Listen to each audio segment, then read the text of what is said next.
Naquele tempo São Paulo era muito bonita, muito diferente, era outro mundo que eu ouvi parar, outro mundo mesmo. A gente morou em São Paulo, depois mudamos para a Bahia, para Lençóis, Chapada Diamantina. Aí depois da Bahia, lá do meio do mato, que a gente morava no meio do mato mesmo, a gente veio para o centro da cidade. Mas lá a gente já desejava vir para o centro. Bom, se a gente for para São Paulo, a gente vai para o centro. Eu acho que uma das coisas bacanas é a diversidade. É o agito do centro, toda a programação cultural que se tem aqui, tudo muito perto, é um lugar onde a gente pode ficar sem carro e tudo se resolve. Todo mundo está aqui, todo mundo tem o seu espaço. O morador de rua, o juiz ou algum outro profissional, todos eles estão aqui e vivem muito bem aqui. A minha permanência, a minha vida aqui veio mais uma busca, talvez, uma ideia um pouco proustiana da busca do tempo perdido, talvez. Eu vi aquelas senhoras todas chiques, aqueles senhores passeando engravatados. Meu pai, para passear na Praça da República, ele colocava terno e gravata. Eu tenho escritório aqui já faz 25 anos. Eu sou dos últimos advogados que ainda estão no centro da cidade. São Paulo não tem mar, então esse escritório é de frente para o mar. Tem ornitólogos que ficam aqui na Praça da República simplesmente para ouvir o canto de determinado sabiá. Atualmente, as pessoas escrevem a República como se fosse um bairro, mas antigamente era só uma praça.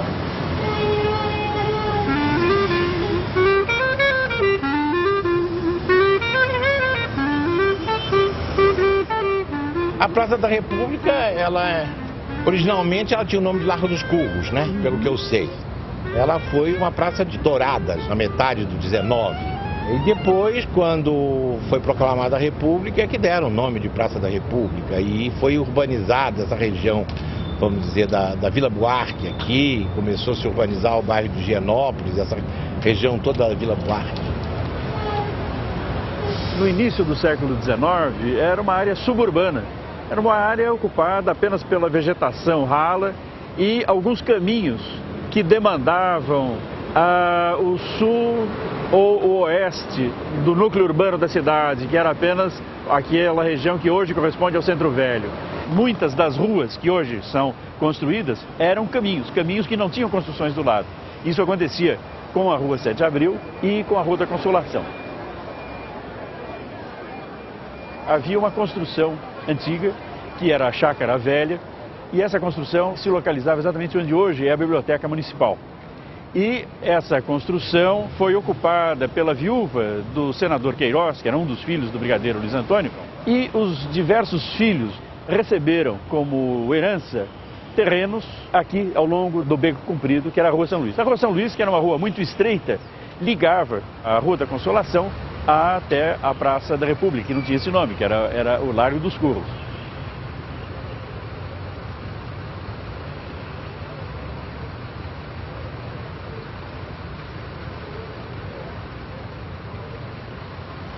A vida cultural de São Paulo ficava do outro lado do viaduto do Chá até final dos anos 30.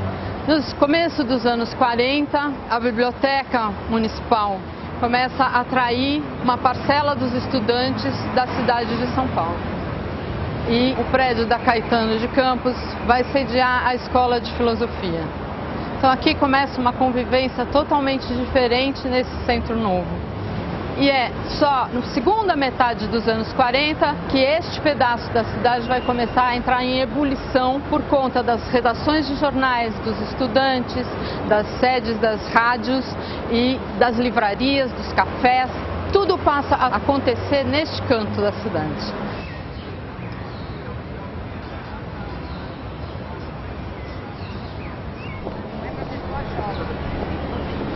Essa aqui é a Praça Dom José Gaspar, o segundo a ser bispo do estado de São Paulo.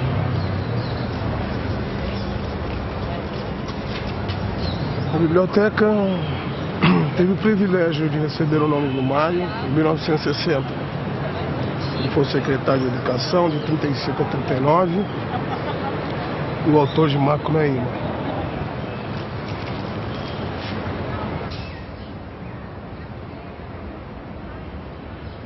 A arborização da Praça Dom José Gaspar, que é tão bonita, ela é resultado da fusão dos pomares de duas das casas aqui da São Luís. A Chácara Velha e a casa do Carlos de Souza Queiroz, que depois passou a ser o Palácio São Luís, o Palácio do Arcebispo. Os dois jardins foram fundidos, dois pomares, e daí resultou essa arborização da Praça Dom José Gaspar. Quando foi projetado o prédio da biblioteca pelo arquiteto Jacques Pilon, uma das árvores importantes foi mantida e a arquitetura se acomodou à árvore, abraçando a árvore. É essa árvore que está hoje no centro de um pequeno pátio, feito justamente para manter a árvore e dar um destaque a essa árvore que é anterior à construção da biblioteca. Hoje pode ser uma coisa irrelevante, mas naquele período em que os livros eram uma coisa caríssima e grande parte dos livros que os alunos das faculdades usavam eram livros em francês, eram livros importados, a biblioteca tinha um papel fundamental em função disso. Ela era a possibilidade de todos os alunos poderem ter acesso aos seus textos e lerem a sua bibliografia. E ao mesmo tempo em que a Faculdade de Filosofia está aqui do lado, e a Faculdade de Sociologia e Política, e a FAO está na Rua Maranhão, e o Mackenzie está aqui atrás. Então se cria um universo em torno da leitura que a biblioteca passa a ser o coração disso. E aliado à biblioteca, alguns bares também começam a existir nessa região e atraindo também esses jovens. Aqui a Galeria Metrópole era uma área de grande efervescência cultural. Claro que tinha os boêmios que vinham beber, vinham comer, vinham passar tempo, jogar a conversa fora nas mesinhas desse bar e do Paribar, que fica um pouco mais longe. Muitos poetas, os poetas novíssimos, Roberto Piva, Cláudio Willer, o grande poeta Lindolf Bell, eles todos frequentavam uma livraria que existia aqui na Galeria Metrópole, chamada Livraria Ponto de Encontro. Foi nessa livraria que eu, pela primeira vez, achei um ninho, achei um local simpático, agradável, receptivo para tocar o meu jazz. E realmente não havia muitos locais em que intelectuais, sejam de esquerda ou não, pudessem se reunir para debater e tocar ideias sobre a situação política. Até 1983, que fechou, isso aqui começava a funcionar às 11 horas da manhã e até 2, 3 horas da madrugada. E outras casas bem frequentadas, que era Barba Azul, Arpégio, depois surgiu o Paddock, Baiuca. Essa passarela aqui era dia e noite. Dia e noite. Tem uma diferença fundamental do momento em que o Paribar teve o auge aqui, porque existia uma vida cultural intensa, né? E existia um movimento de pessoas que trabalhavam nas áreas da cultura aqui no centro. Quando me falaram de centro, já me veio à cabeça que é legal as pessoas poderem participar e andar em calçadões, em praças, em ruas que dão em largos, em avenidas bacanas. E eu gosto muito daqui. Pela parte profissional, eu gosto muito de ver o lugar se transformando. E entendi que o Paribar foi importante na história do centro. Acho que se o centro vai voltar, o Paribar tem que fazer parte desse retorno também. Porque eu noto bastante jovem que quer valorizar a cidade, que quer andar a pé, que o centro é bem democrático, né? Mudou bastante. A vinda de outros bares e restaurantes com uma cara diferente ajuda muito.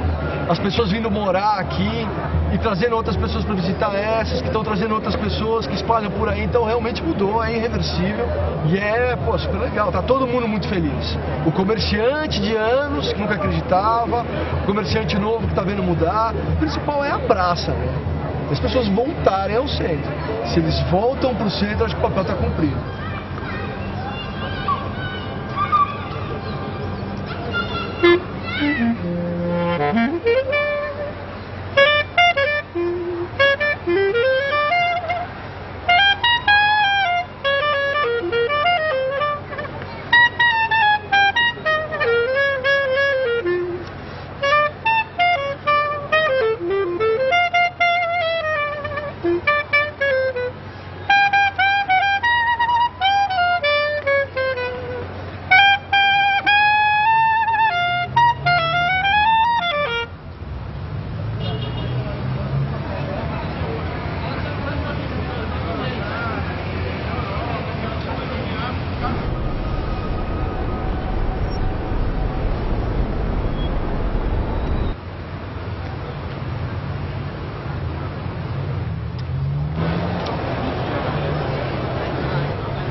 Aquilo tinha sido antigamente um campo de treinamento de cavalos, então era raso.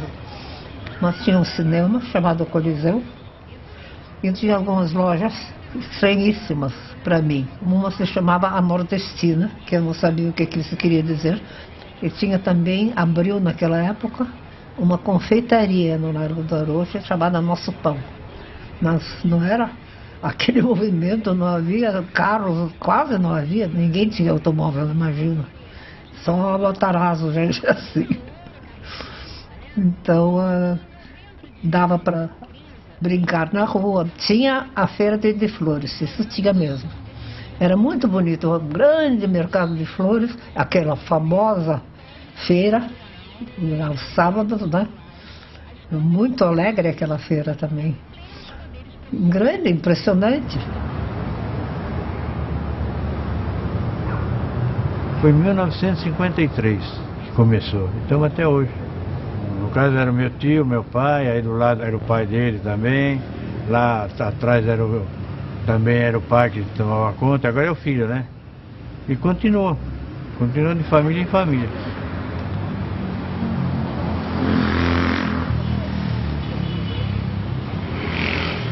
Acho que o Largo do Arouche hoje, de dia e principalmente aos finais de semana, continua ocupando esse espaço. É um lugar de moradia e de comércio. Eu acho muito salutar para qualquer cidade, para qualquer região da cidade, esse uso misto, para ter essa convivência democrática entre as pessoas que moram, as pessoas que trabalham, para que o lugar não fique vazio à noite. Está mais do que provado por urbanistas, pelas pessoas que pensam e planejam a cidade, que lugares onde tem movimento são os lugares mais seguros.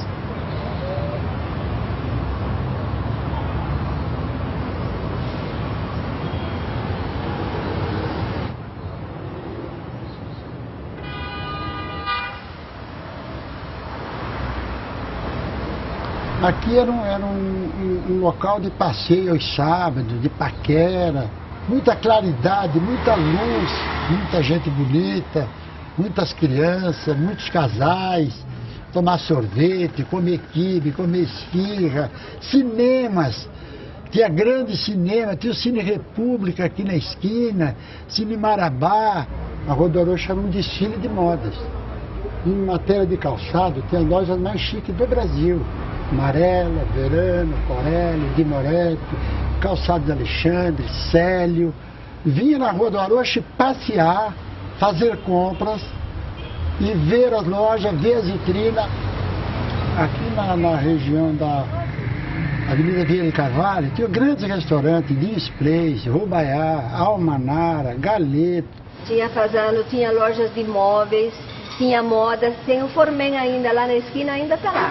Formen tinha uma loja de presentes muito bonita. Bom, eram lojas em todo lugar. Tinha a Violeta, fazia abajures. Ah, na esquina tinha a Casa Ricardo, que eram frios.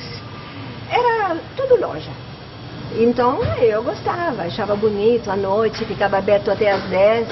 Tinha um monte de gente, tinha cinemas, tudo.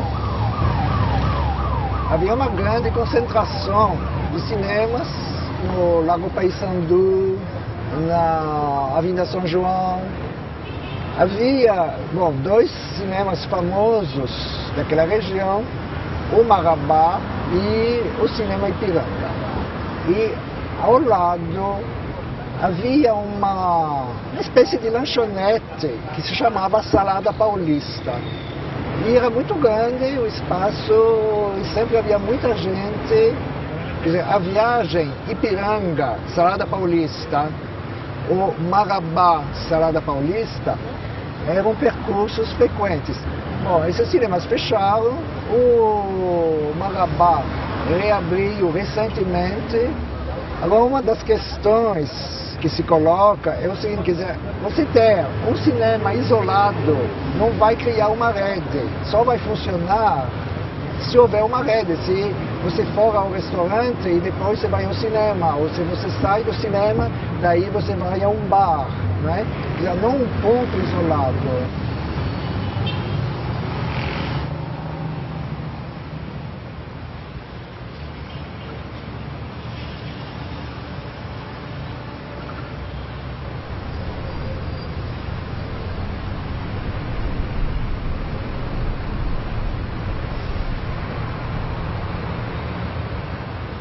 O edifício Eiffel, o projeto do arquiteto Oscar Niemeyer, é também um prédio emblemático, né, da arquitetura moderna em São Paulo, um prédio importante pela disposição dos apartamentos, tem apartamentos duplex muito bem projetados e que constituem, do ponto de vista da arquitetura, a materialização, talvez única, de uma volumetria projetada pelo arquiteto Le Corbusier, que é um esquema em Y.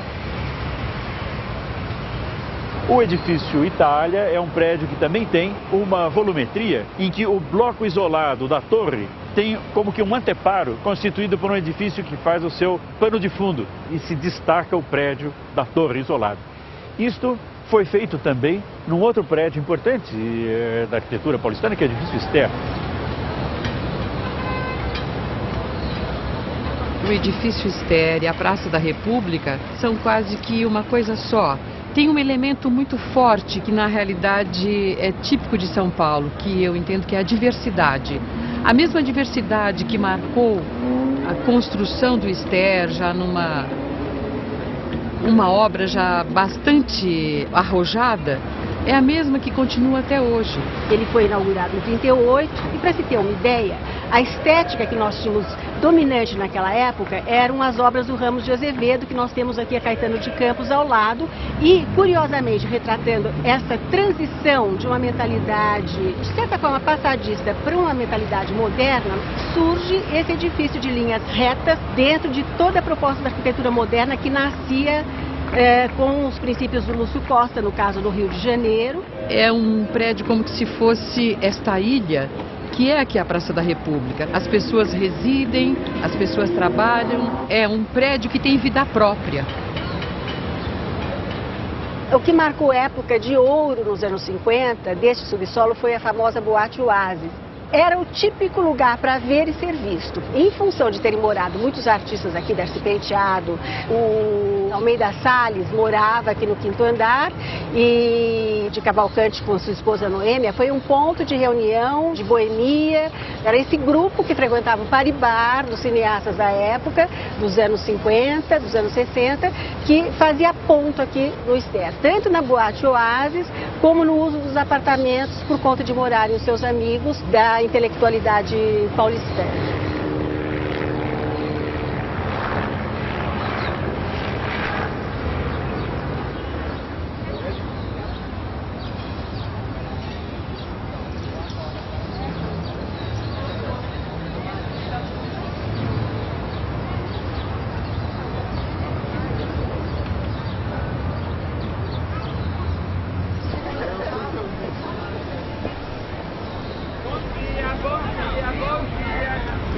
A gente tem muito orgulho de nossa filha estudar aqui nessa praça. Primeiro porque é a Praça da República, é um lugar histórico, a gente gosta do centro de São Paulo. Ela também é uma área preservada da cidade, né? Um recanto que as crianças não têm em outro lugar, por conta das árvores antigas que estão preservadas até hoje, o espaço que é grande. Eu não conheço outra escola como essa aqui em São Paulo. A escola está aqui há 60 anos. É o espaço para a criança. No começo do ano a gente discute o que a gente vai trabalhar durante o ano inteiro. E uma grande parte dos nossos alunos moram no Copan. O Copan é uma cidade e tem gente de tudo quanto é jeito, de tudo quanto é lugar.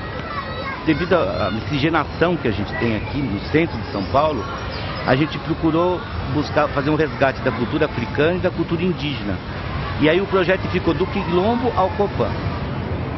O projeto da nossa escola sempre é voltado para o contraste entre o que nós vemos aqui fora e o que a gente oferece lá dentro. E tem todas essas diversidades para eles, tipo o galinheiro, a gente tem uma fonte, tem o pomar, tem a horta, tem isso para eles é muito importante.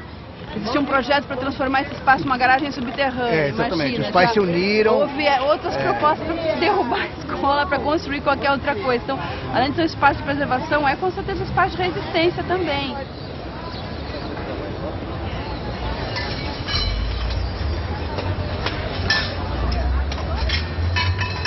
Meu primeiro interesse foi arte plástica, mas aí questão monetária e a própria história foi virando pro artesanato, então foi vindo pro artesanato, né? Antes disso, eu venho do movimento beatnik, que antecedeu o hippie, né, o hippismo. Os próprios beatnik viraram o hippie. A gente colava nos numismatas e nos filatelistas. Os frequentadores e colecionadores deles, que eram os nossos primeiros clientes, que começaram a pedir trabalho artesanal da gente. O Código Italiano define como numismática ciência auxiliar da história, como também o é a filatelia, porque através das moedas e dos selos você conhece a história de um país. Eu cheguei aqui em 1968, junto com os hippies. Tinham vários grupos que fizeram parte da praça. Tinha até divergências entre eles, mas um objetivo só, que era colocar a arte nas ruas. Como aumentou o número de expositor, fomos chegando cada vez mais cedo para guardar o espaço. Sozinho não é muito bom, né? É frio. Então, a maioria namorada e coisa e tal, foi onde tem um monte de criança por aí que surgiu, aproveitando a coisa do paz e amor, do hipismo, né? Quando teve o AI-5, a praça começou a mudar. Em 69 começou a mudar. Tanto é que no fim do ano, todo mundo foi preso para fazer uma triagem. Teve uma prisão geral, não teve um que escapou. A polícia cercou a praça todinha e juntou todo mundo no meio, e a gente foi obrigado a ficar sem roupa, só com a roupa de baixo, e o nosso trabalho foi queimado no meio da praça, na frente de quem estava na madrugada e assistiu. Está muito difícil hoje com produtos industrializados que se infiltram na feira e que tiram um pouco da característica da feira de artesanato. E a gente tem que ter respeito com isso. São 40 e tantos anos de dedicação. A gente foi plantando sementinhas no Brasil todo. Então surgiu Belo Horizonte, Rio de Janeiro, o Embu das Artes, tudo por intermédio da República. A República foi a mãe e é a mãe de todas as feiras de artesanato. Na verdade, a praça fez parte da revolução de costumes. Aquela efervescência que se vivia se refletia aqui. Como os momentos mais duros também se refletiram aqui. Eu acho que isso define toda uma época,